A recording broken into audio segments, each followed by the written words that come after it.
Okay, You should have heard it say. recording in process. Yeah, go. Pause. It says it's here.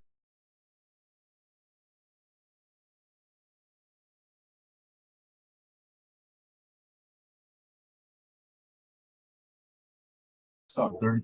Yeah. Yeah, go ahead. Start. Yes. Okay. Good morning, Rotarians, and welcome to our weekly Rotary Club of Hudson meeting. Today is October 23rd, 2024. It's great to see all your smiling faces today.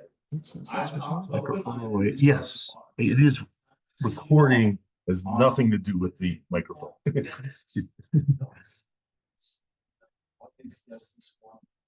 So go out there and find us. Okay? And that's a plug from our membership. We have a membership. Okay, we do. I think we're okay. So you can go ahead. Well, where are those things? PowerPoint. Yes. You click on PowerPoint. PowerPoint right here. Microsoft Office. And go to the left. Left. Is that PowerPoint? No, that's Google. It's Chrome. Okay. No. Is it in the folder file explorer? We have Word. How come PowerPoint's pinned on here?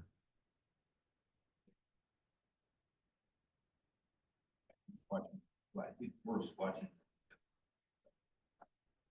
Dear Lord, the paths of our lives are filled with peaks and valleys. When we are on top of our peaks, we become so self-satisfied that we tend to ignore the things of the world. When we're in a valley, we feel a sense of abandonment again and focus on the elements directly ahead of us. Remind us, as you do in nature, that at our peak, such as above the tree line, the mountaintops are barren. Only in the valleys can we find the opportunity for true growth. Amen. Well said. Test part. Okay. Inspiring thoughts. All right, I'm going to handle the pledge and the four-way test this morning. There you go. Basically, Anything you gotta share. The Pledge of Allegiance. I pledge allegiance to the flag of the Sure. United It's on States the of screen. America, No, that doesn't mean it's shared. nation under God, indivisible, liberty, justice for all. All right, please join me in the four-way test. Things we think, say, and do. First, is the truth. Second, we're all concerned. Now it's shared. Third, and fourth, You know, click on stop sharing. And, as Kelly's coming up here, I just want to. That's just not here. It's not sharing. Yes.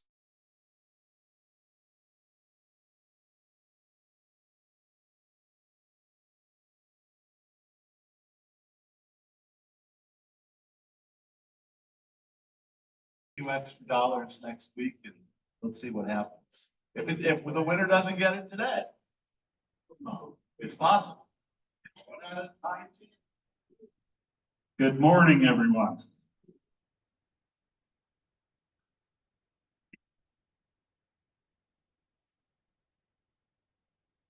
Okay, I want to start at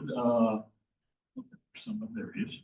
On Saturday, Jay Yard and I went to a district meeting that was really the intent was action within of So usually I put this here because it's easier to get to it.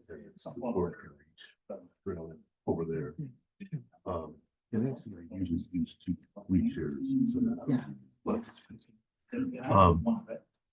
So the things I want to make sure is that we connected it to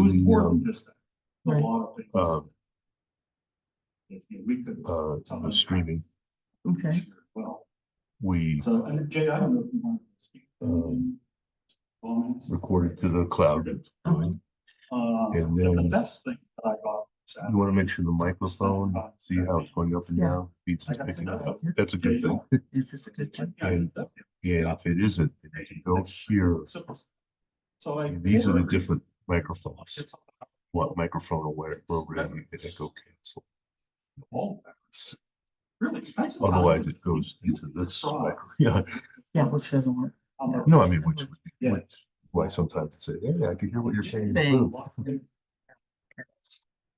So you're pretty good, right? I'm introducing the speakers. Oh, go ahead, yep. Oh, do you know the people at the library? You know the people at We the do have library? a few announcements. Rich, you have some conversation relative to the fall fundraiser?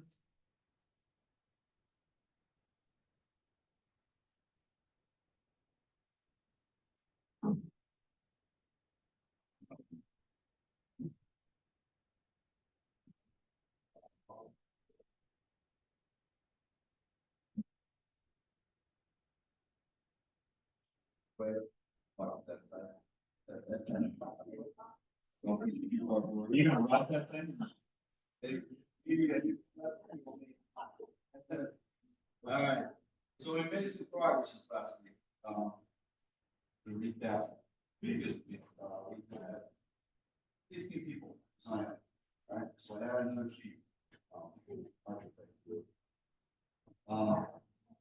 For the fall fund, those that weren't here last week, fall fundraisers this time of year. I did finally get a hold of Flores. They called me back, and each person taking the phone call, blah, blah, blah. So the price is the same. So, in addition to that, they would like all orders in by November 17th for delivery on Tuesday, the 3rd.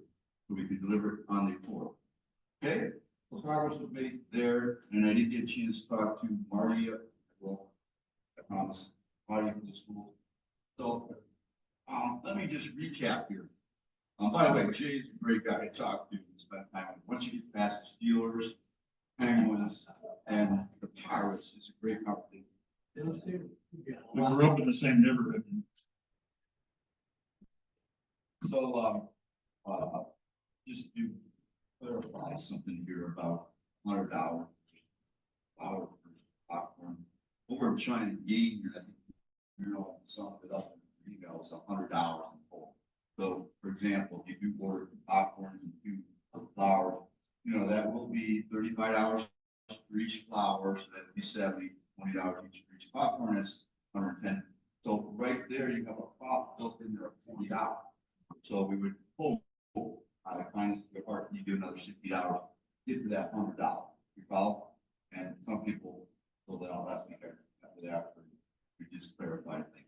So I'm going to start with Mr. Tobin, and I know, ask you to finish, start off.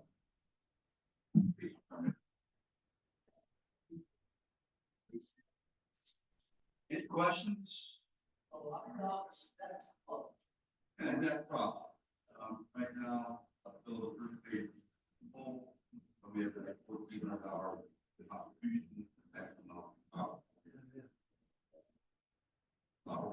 Right now, we're seeing about 20 flower arrangements in there, pretty, right? Maryland, very, for those people that ordered them last year, they're very nice. The cost would be right up front, it's 25, so we're charging 35. $10 off on the popcorn, $10 off. Costco's essentially giving us the flowers at a wholesale price, and the flowers are, last year were in a really nice Christmas type of holiday. Not Thanksgiving or Christmas, set up, so they were really quite pretty. I'll have a photo of them. Okay, so one of the things we're gonna start this week, next week you're gonna see the fishbowl. But, we did this, we were thinking this was Catherine's reign. But we did this before where a member arbitrarily gets picked, they get up, they tell us something about themselves that we likely wouldn't know. And, we kind of move on. A little bit of a twist, this, because I'm willing to compensate you for your time, is that everyone who gets up, today's isn't as arbitrary as you might think, but next week you'll come out of a fishbowl. You'll get a free entry into Rotary. So there's something in it for everybody. And so this week, if I could ask Pat Shear to get up and tell us something, PG.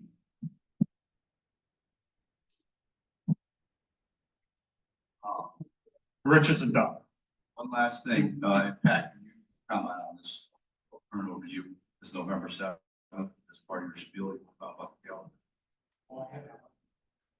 Oh, that was a conflict of interest, that's right. Once again, I forgot. He's got his event on November 7th, but if you'd like to come to the Rotary Gala event on November 7th, it's in Stowe. Those signups are online, they're $45 per person. It's the annual gala event.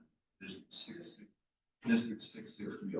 not our town, District 660. Right. Thanks, Richard. Pat, it's all yours. You want this one?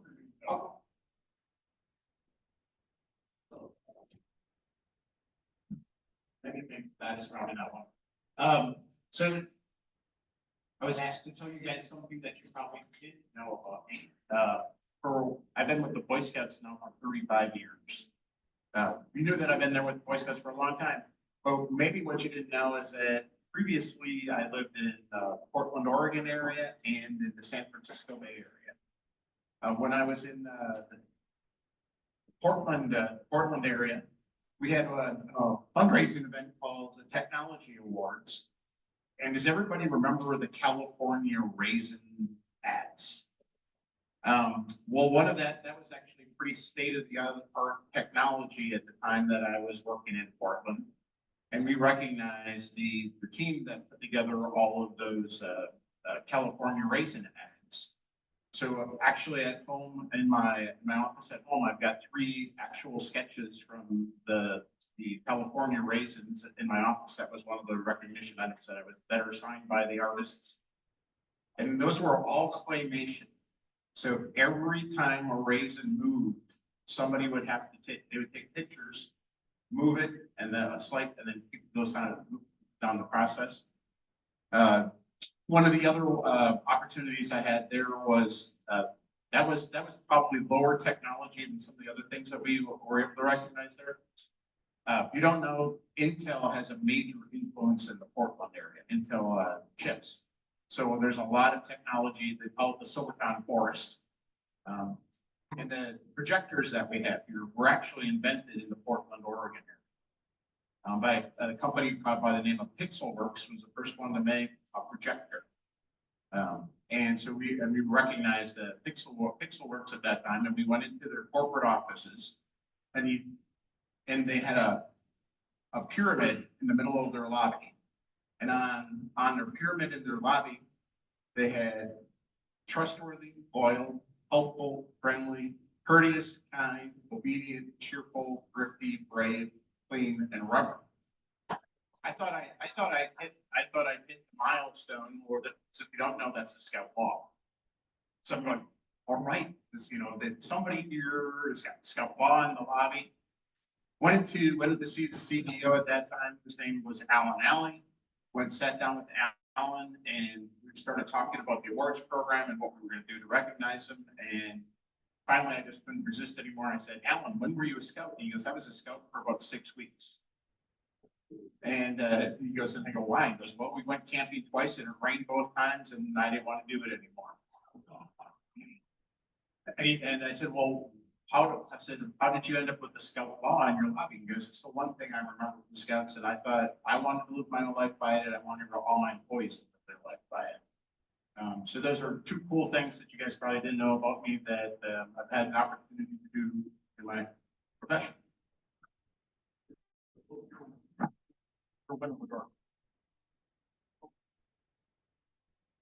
All right, so I guess we're gonna move along here because I can step up for a second.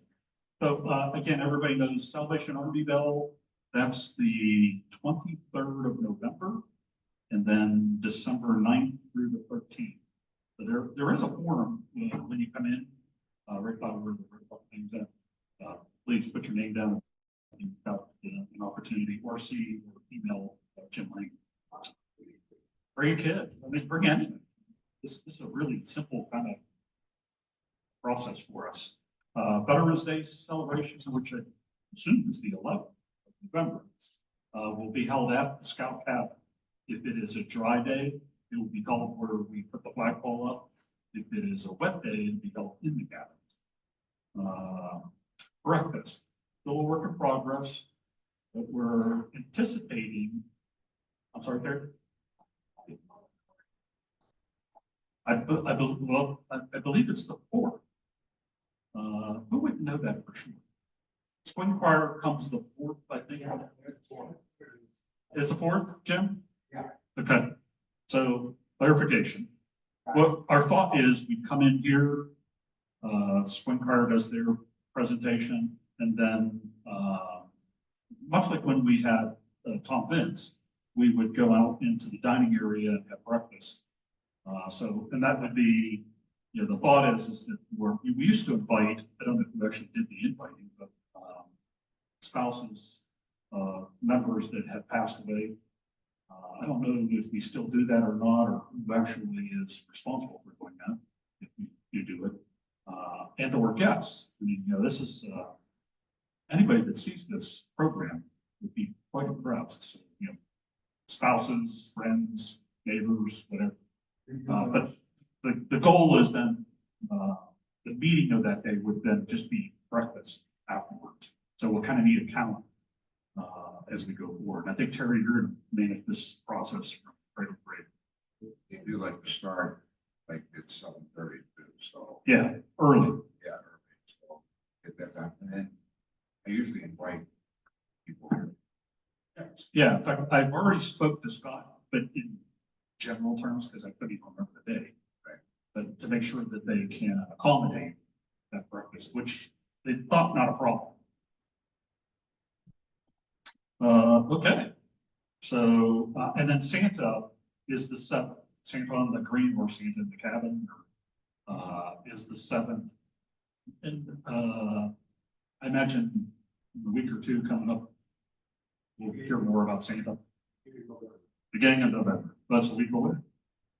Okay, and with that, I'm going to turn it over to Marilyn, who's going to introduce our guest. Thank you.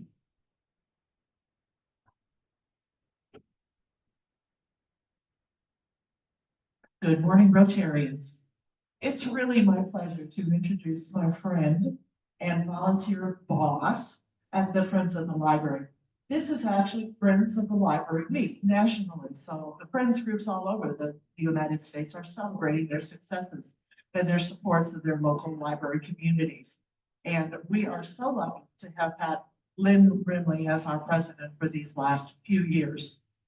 Lynn's background is extensive. One of her first jobs was teaching at Kent State. And she shows up for her, was it the interview or your first day on the job? Right after the National Guard had made their attendance and everything was shut down. So welcome to Ohio, Lynn Brimley. So she was an English teacher there and an avid reader and still is. She's an early riser. She takes care of her cat because the cat wants attention early, but then spends that time focusing on reading. In addition, she's also been a huge source of publicity for our group.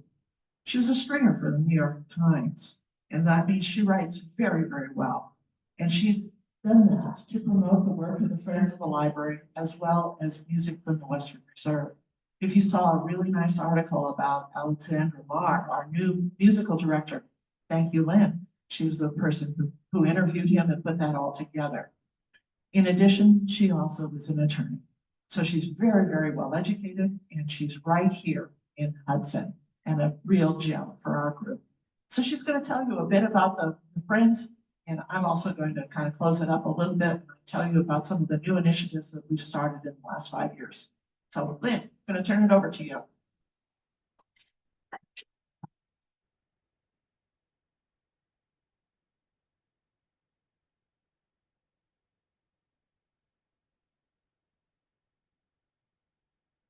Well, I guess the proper form of address is good morning, Rotarians. Good morning. Thank you so much for having me today. I appreciate the opportunity. It's one of my jobs to publicize as well as I can who the Friends of the Library might be there are actually a few people who don't know, and what it is that we do here in the community. Yesterday, I was sitting there minding my own business, reading, and I got a text from Dave who said, gosh, do you think you could come over tomorrow morning and give a presentation? And I said, yeah, I guess I can probably handle that. And so here I am. As a coincidence, I was reading the history of the Metropolitan Opera. And I can tell you that now I know what it feels like to be the backup soprano who has to walk on stage to replace Renee Fleming or Joan Sutherland.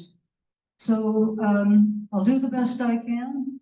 I'll try and get all the high notes, but let's see how it goes.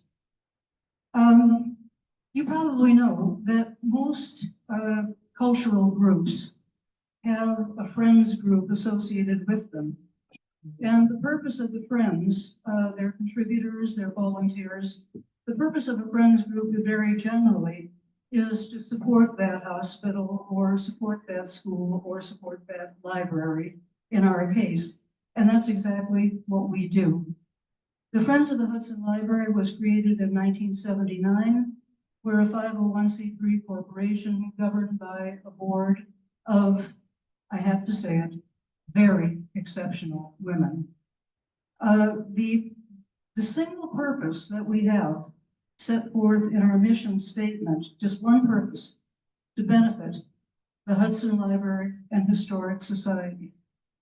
Now, that's a pretty broad mandate, but we actually focus a lot more sharply on pretty much one thing, and that is to raise money for the Hudson Library.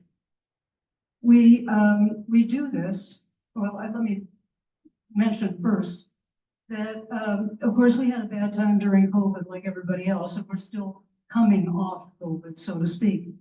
But in 2023, we were able to give the library $37,500 by the end of December. And this year, we hope that we'll push that up to $40,000. Now, this is a relatively small amount of money when you compare it to the annual budget of $2 million. But it's still something, and believe me, the library finds a good use for all of it. We raise funds mainly by book sales. We do gain some money from membership and from donations, but by and large, the way we raise money for the library is to conduct book sales of two different kinds. First of all, we have in-store book sales. We actually have a store in the library. And secondly, we do online book sales. Let me mention too, the library has good use for everything you can give them. You may know, living in the Hudson community, that the Hudson Library is all about programs. Not a day goes by when there is not at least one adult or one children's program on at the library. And these tend to be of extremely high quality. A few weeks ago, we had an author talk by Mary Trump one evening. A couple of weeks later, we were visited by Chris Christie, the former governor of New Jersey, who talked on his most recent book. We have concerts, we have cooking demonstrations. There's a program going on all the time to suit pretty much anyone's interest. We have masses of children's programs. Again, you know, I don't have to tell you that the future is children, and engaging them in the library one way or the other is a benefit to them, and it's a benefit to the community as well. We have all kinds of programs for kids. There are reading programs. Once a year, we have the bubble lady come. They have tail-wagging tutors come so that kids can pet dogs and engage with books. One thing we were just talking about at the table this morning is the kind of offerings that they have. Kids can not just take books out of the library, they can take out toys, they can take out scientific kits so that they can learn about chemistry or astronomy or whatever it is.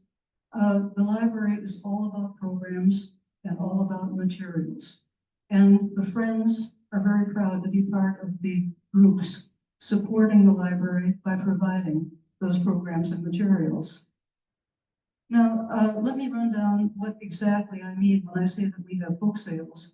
If you go into the library, immediately upon entering the front door to the right, there's a small room full of books. Surprise, surprise, it's a library, right?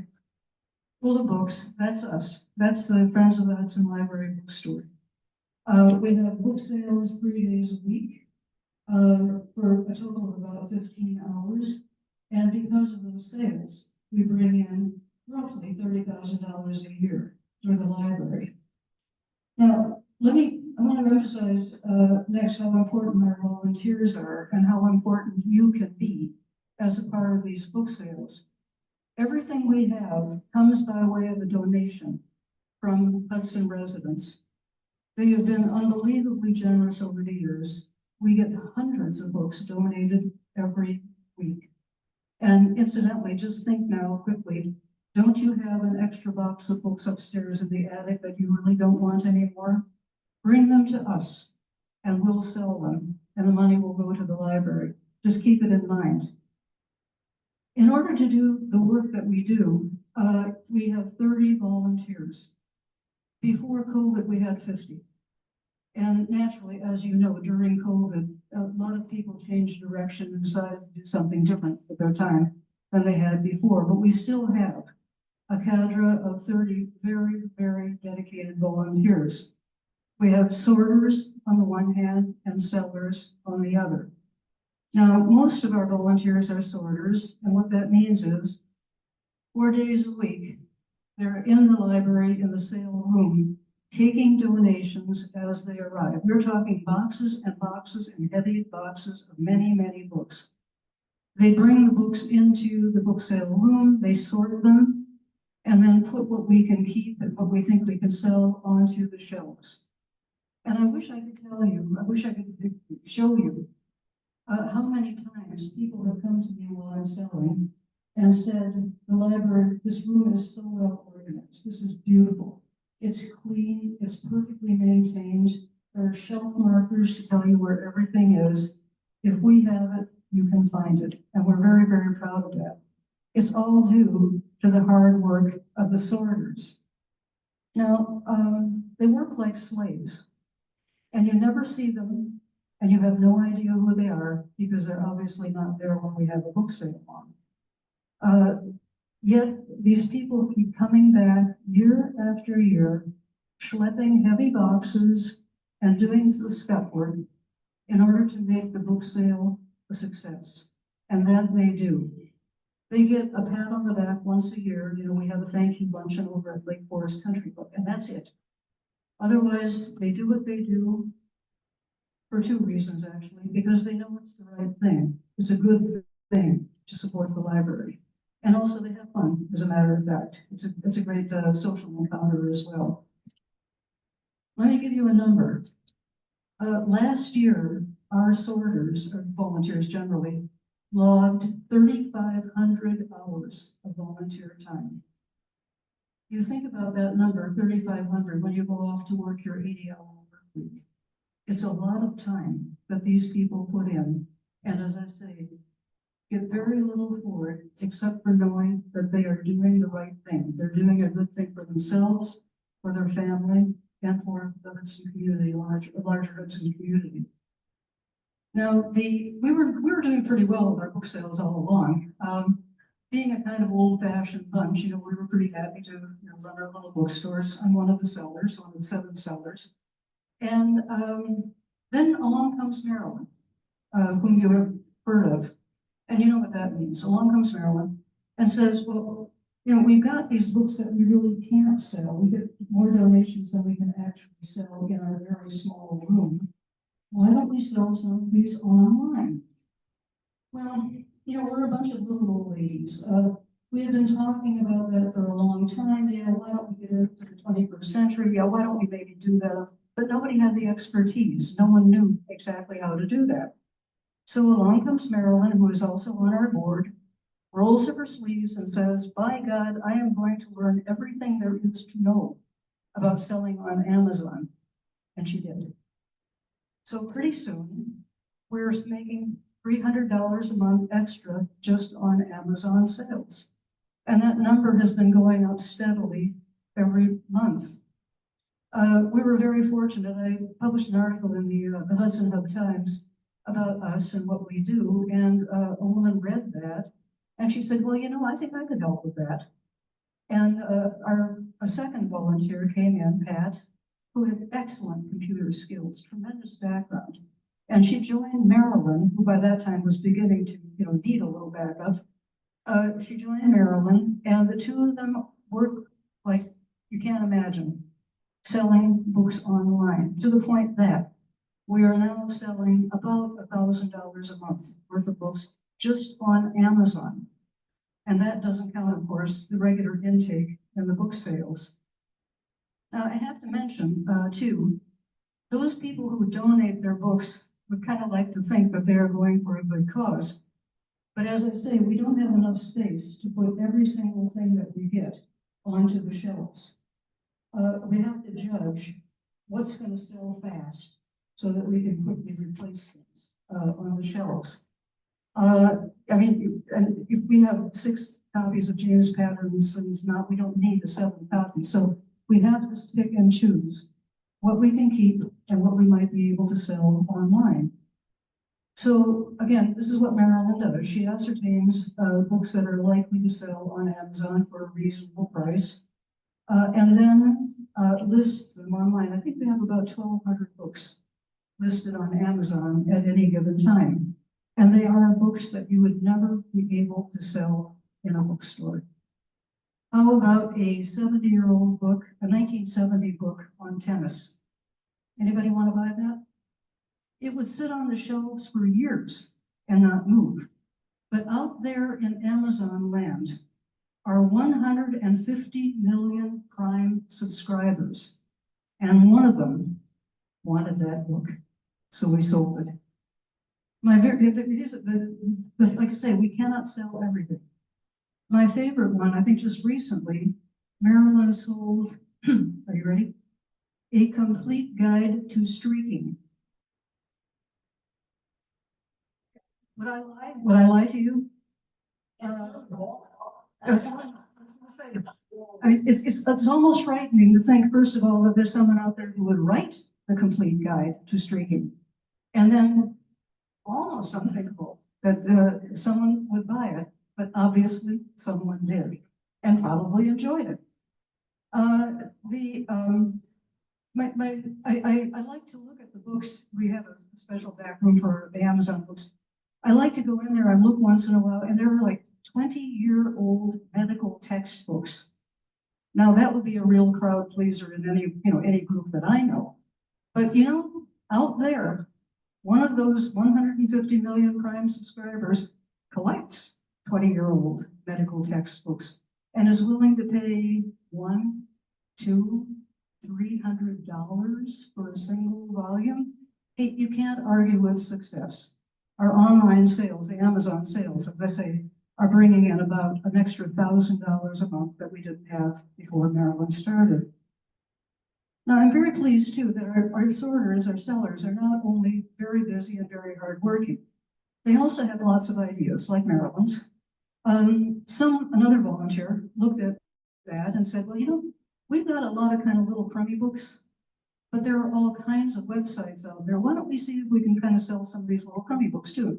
And sure enough, it takes hours to go through these little paperback books and put them online. But by gosh, this fellow has been selling these little books, little nothing books for like $1, $2. So that we're bringing in an extra $100 a month just on sellbackyourbooks.com offerings. And we have new ideas.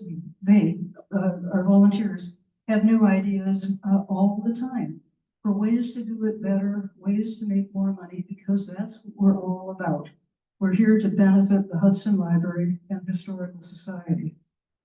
Now, the way it works is this: after we've gone through this process, by the end of the month, we have a pretty good idea of what we'll be able to give the library that month. So at our monthly meeting, we offer the director of the library who attends, $4,000, $5,000, whatever it might be that month. and she allocates where the money is going to go. And generally it's for programs and regular materials, as I indicated. Well, I was very pleased to find out that we are now going to buy a new car. Yeah, wait. Up until now, the library has many services, and one of them is delivery of books to homebound patrons and to other libraries and so forth. And up until now, the staff has made those deliveries, and they've had to use their own vehicles and gas to do that. That's really not fair. I mean, they do it, but it's just not quite right. So the director and the board decided that we should have a dedicated vehicle, a library vehicle, to do these kinds of things. Or if somebody has to go to a conference down in Columbus, they use the vehicle rather than their own car. I can tell you, I can confess, that I have this deep-seated hope that it will be a flashy red Lamborghini with a siren or an Uga horn, and that I will be behind the wheel, driving it all around Hudson, Ohio. This may not happen, but we can always hope and dream. After all, I am the standby soprano for the Metropolitan Opera. We also make an effort to publicize the Friends, which is again one of the reasons why I'm here. I did a series of articles for the Hudson Hub over the years, telling people who we are, what we do, what particular areas the Friends are involved in, some hoping, of course, that readers might want to then engage in that activity themselves. We have one board member back, who has, gotten us onto Facebook. We have an Instagram presence. We're on the Hudson Round Table. We have, in fact, begun to join the 21st century.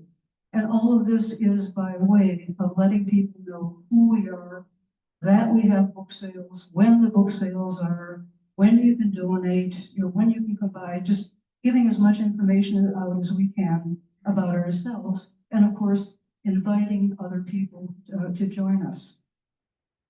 We all got a bit of a reward toward the end of last year. The mayor of Hudson and the city council designated October 21st to 27th last year, Friends of the Hudson Library Week. And we were very pleased. It was totally unexpected. We were very pleased. We got a nice picture in the paper, and we got a nice proclamation suitable for framing. And it was just nice that someone has been, noticing what we've done. In the proclamation, the mayor said, "The library is a cornerstone of the community. By serving the library, the Friends promote civic engagement and also add to the betterment of the community." I couldn't have said it better myself. That's exactly what we intend to do. Serve the library, and by serving the library, serve the community. All of that having been said, I hope you'll be able to stop by once in a while if you happen to be in or near the library.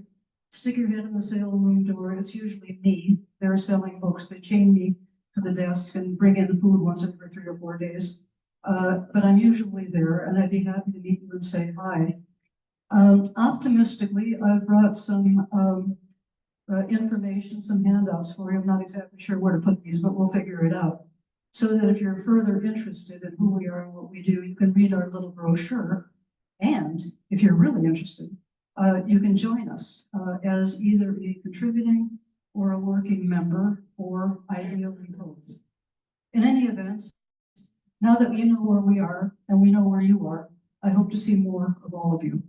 Thank you for your attention.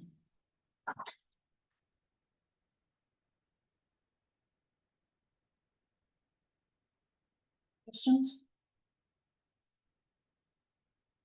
Mine is more of a comment. I've been watching Maryland's activities with Friends of Hudson Library for several years now. I know how enthusiastic she's been about it.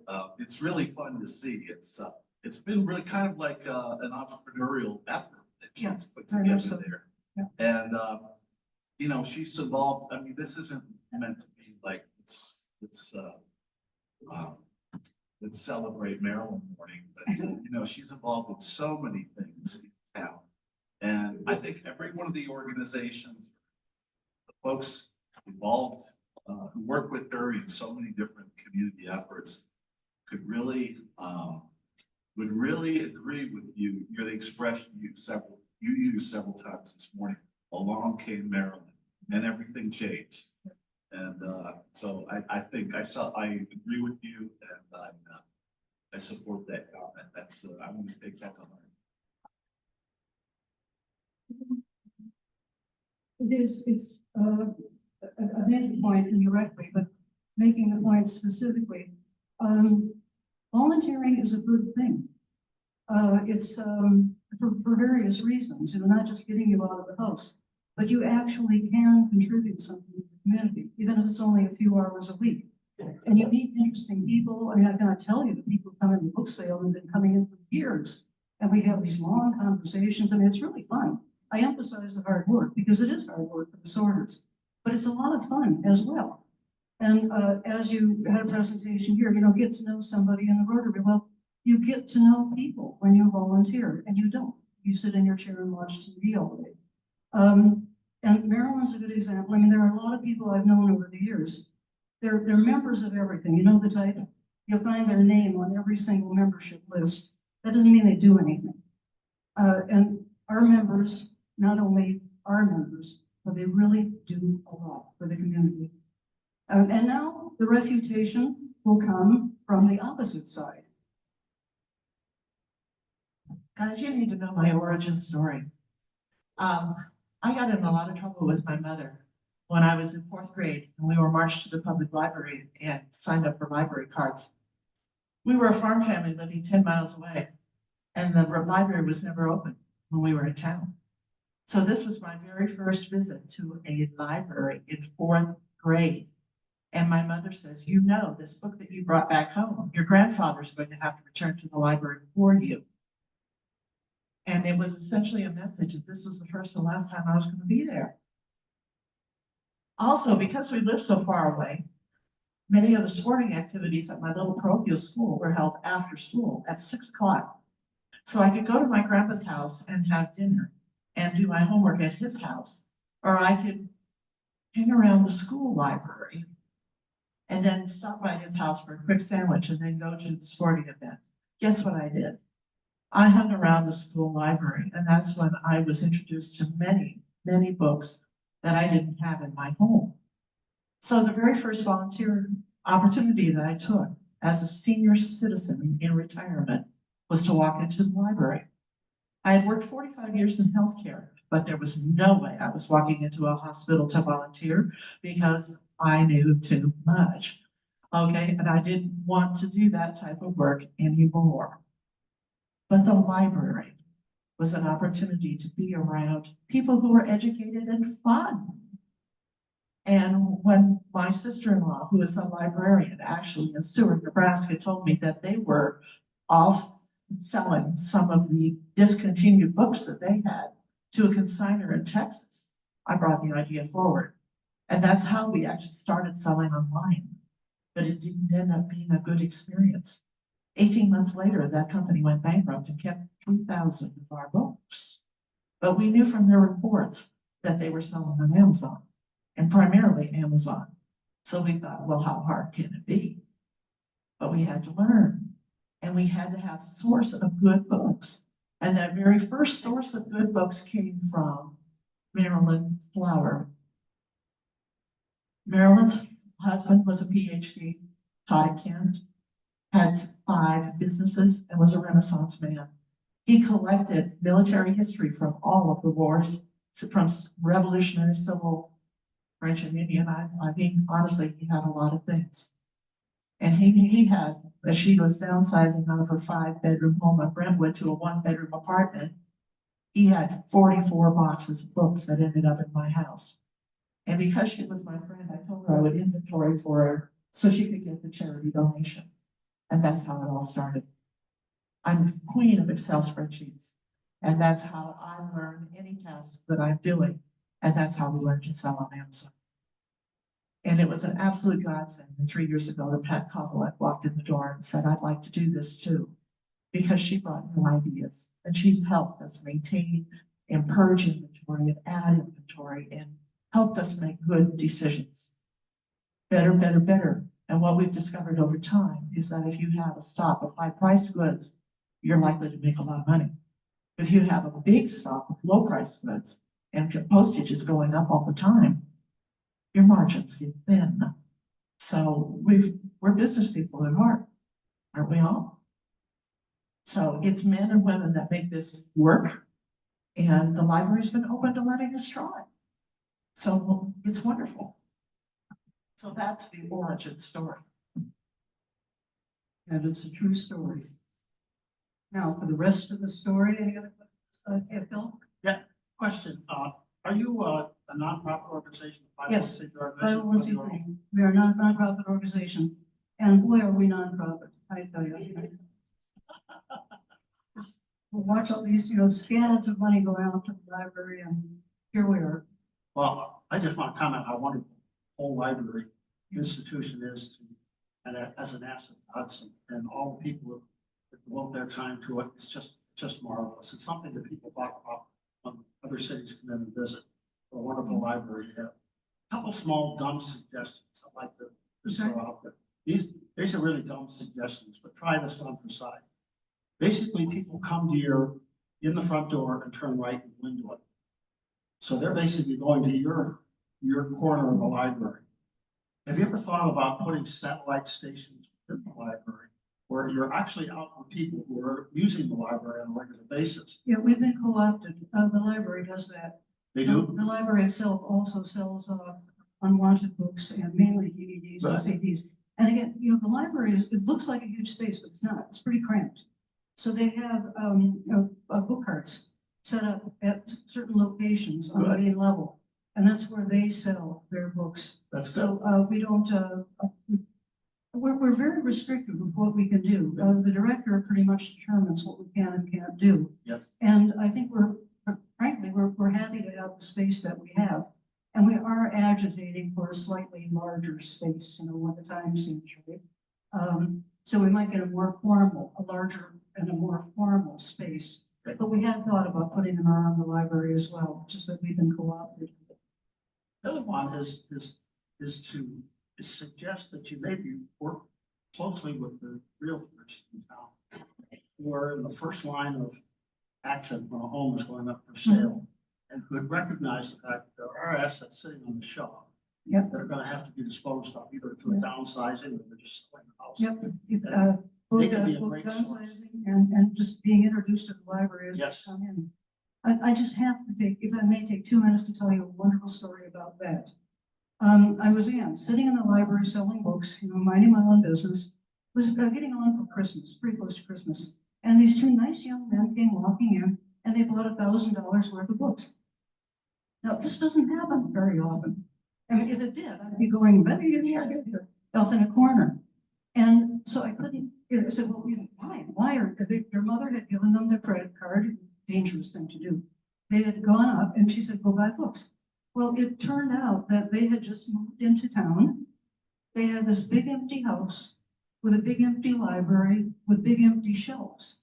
So Mom very wisely, having known about the book sale apparently in the past, just sent them off to fill the shelves. And they took their time. I mean, they just didn't buy anything. They actually, selected things off the shelves.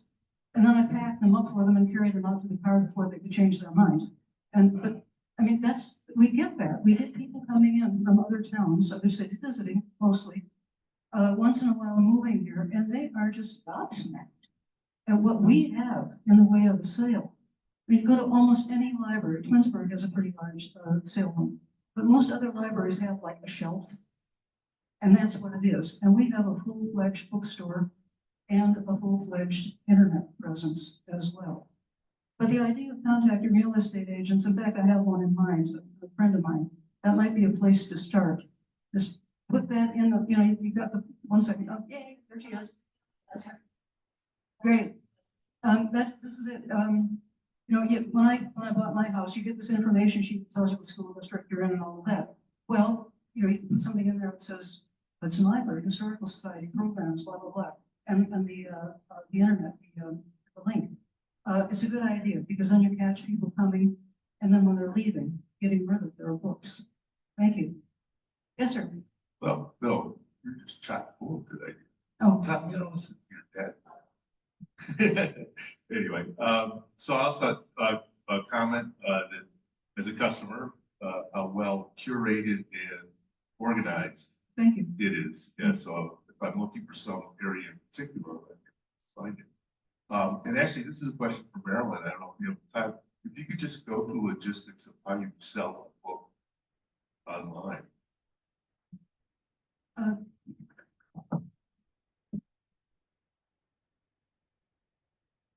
It's an app. It's an app called Amazon Seller. And we can take a photo of the barcode on the back of the book and determine what the book is and how frequently the book is sold, what it is selling for in the grade that it is. And there are 4 different grades that we generally sell under. Like new, very good, good, or acceptable.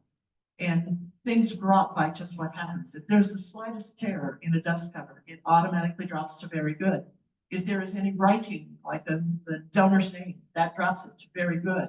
If it's a brand new, if it's a library book, it has barcode, very good. If it has any highlighting or notes on the inside, drops it to good. And if it's really a trashy book, it's acceptable. But believe it or not, I sold an acceptable book on sign language with half the cover missing for more than $100. It's all about scarcity. And that's really what it is. The highest thing that I've sold within the last 6 weeks was a book about the Dune Encyclopedia, a 1984 paperback that was donated by someone who lives here now, a former professor at Kent State who sent us about 40 boxes of books, primarily science fiction, but every single one of them had his name in it.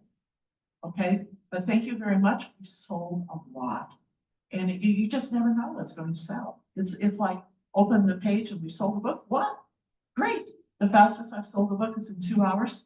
The highest book set that I sold was 350 for a 2-volume biography of Robert E. Lee, 1937 Pulitzer Prize winner, and we had a copy of it. Somebody wanted it. So it's amazing. It just constantly amazes me what we're able to sell. Real quick question for you. So if you have a collection of Harlequin romances that are in perfect condition, that are not like torn, pages are perfect, do those go to the top of the list because of that, or because they're trashy, do they go to the bottom? I hate to tell you, but they print too darn many of them. Scarcity is the issue. They'll sell just fine in the friends room. Like we said, what sells in the friends room generally doesn't sell online.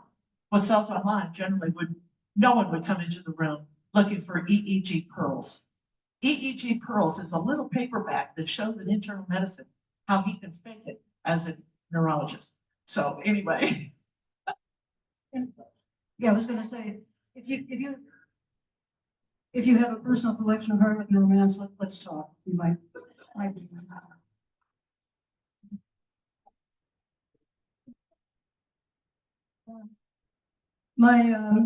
I used to do a lot of writing and still do. Well, not so much anymore, but my husband, I was reading a Harlequin romance one time because I thought, I could probably write these things and make some money, rather than working for a living. And my husband read one and he said, no, you can't write that badly. So that was, so the world is now minus Lynn Remley, Harlequin Romance, Series 3. But I might still get the car. Any other questions? Yes, sir.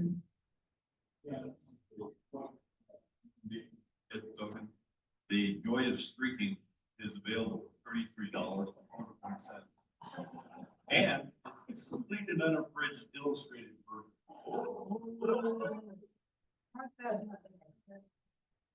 Good question. Anything else? Well, thank you again for having me.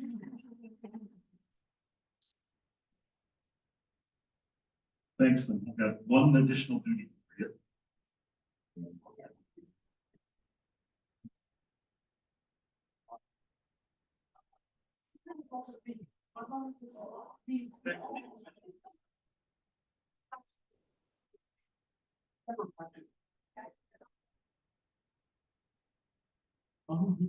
I don't particularly have any image or want any image of Ed Sogan streaking anywhere. All right, Rotabuck. Rotabuck, today is $11. Jackpot, as Tom said earlier, is $366. You like a drum roll. And the last four are 2666. 2 and 3 6s. We sold a bunch. Was that the winner for? Lie. You should have lied. All right, so there are We have the Friends brochures at the back of the room as you leave. 12 in. 12 in there. Okay.